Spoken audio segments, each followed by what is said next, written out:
Tubano nga be bamu ku baakosebwa mu njega ya kasasiro eyabumbuluka ekitezi mu mwaka gwa 2024 amala abootikira amayumba g'abawera bagamba nti si bamativu n'engeri ekitongole ekiddukanya ekibuga Kampala gye kyakolamu omulimu gw'okubabalirira. Bano be tusanze ekiteezi enjega we yali bagamba nti abamu baafundikira tebalina wadde ke bafunye. Nze nafiirwa omukyala wange wali bamuyitako Emigawo Fiona. Nafiirwa omukyala saafuna mabugo saafuna wadde obuyambi bwonna wadde nusu ekikumi.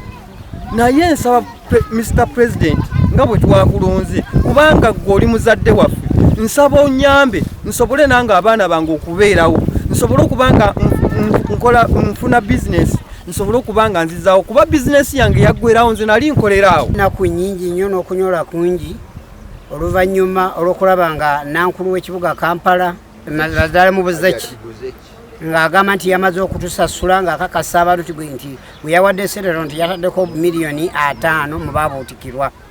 Amazima ge nnyini nze kyannaku nnyo okulaba ng'ebigambo byayogera tamala kola kikubiraba.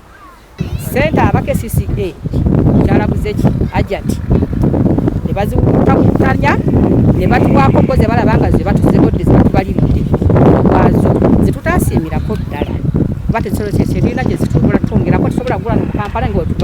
Bano nga bakulembeddwamu Pastor Ariho Joshua bagamba nti si bamativu n'engeri ababalirizi ba gavumenti gye bakwatamu ensonga zaabwe era nti nga tebannasasulwa tewali yavaayo kubeebuuzaako. Eno mu kiteezi eyafiirwa famire yonna neggwawo omukyala n'omwana, ng'era omwana yagasha Innocent, omukyala Justin Mutesi. Era nzizeeyo nakulwayo nga siri mu mativu olw'embeera State Council gye yatubaliriramu yo nga yo nga tekozesezza bavaliwa batuufu okusooka okujja okutwengejinga ne batuvaliwinga okusinza ebintu byaffe nga bwe byayonooneka. Nze nalina ennyumba yange ey'amaka. Kayonga Frank Mululi agamba nti yafiirwa mukyala we mu njega eno eyamulekera abaana 9 agamba nti tewali kiyafuna kyokka nga bizinensi ye yonna agamba nti yaggwawo n'asigala mu bbanga. Nga nina omukyala nina famire yange era wenjogera akasasiro bwe yagwa yabuutikira sina kintu n'ekimu kye najjamu ne famire yabulirayo okutuusa kati. Naye neewuunya nnyo engeri State Council gye yakwatamu valuation yaabwe ne bagamba nti bagenda kutubalirira obusente ne batuwa miliyoni 2. Kati nga miliyoni 2 mazima ddala tolina ng'egyogenda kukwatamu ezo sente ozeewo ennyumba yo eyafa. Sengoba John alumiriza KCCA nti okubawa ensimbi entono ezitajja mu bintu bye baafiirizibwa ng'era ono yeegatiddwako banne bagamba nti olw'obutono bw'ensimbi ze baafuna tebannaba kuziggyayo ku akawunta kwe zaateekebwa. Mutuwe ku ssente mutonge mwatwadde ssente entono. Omwogezi w'ekibuga Kampala yakudaala nga atudde butuuze eri n'agamba nti mwali twagala kufunira mu gavumenti ku ssente ze batuwadde twali twagala gavumenti gifunamu ssente zenkana ki.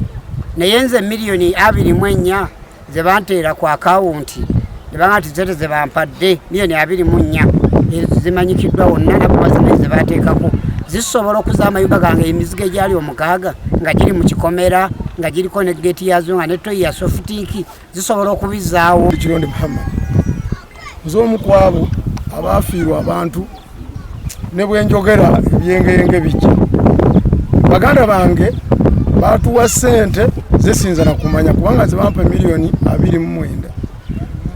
Simanyi ennyumba ze nali nnyine ennyumba 7 emizigo 7 n'endala 6 n'eyange gye nsulamu n'ez'abaana. Bannange njagala nakibuuzaako nti KCC ekibiina nze saasoma ekibiina ekyo kitegeeza kubba nakibuuzaako. Simbi ze baatuwa gavumenti ze yagamba mbwe tuweereza mazima ddala sente tezimala sente ezo tosobola gamba nti okuseka poloti ozimbe. Bwe batyo baagala President Museveni ayingire mu nsonga eno abayambe bafune obwenkanya. Ako miliyoni 24 naye Madamu Bozeki ne bano mwekube mu mutima ne bane naawuliriza ina mutula abantu bano batumanyira bumanyizi bajoga ebibiina ebirwanirizi by'eddembe n'omuntu yena avunanyizibwa ku nsonga eno.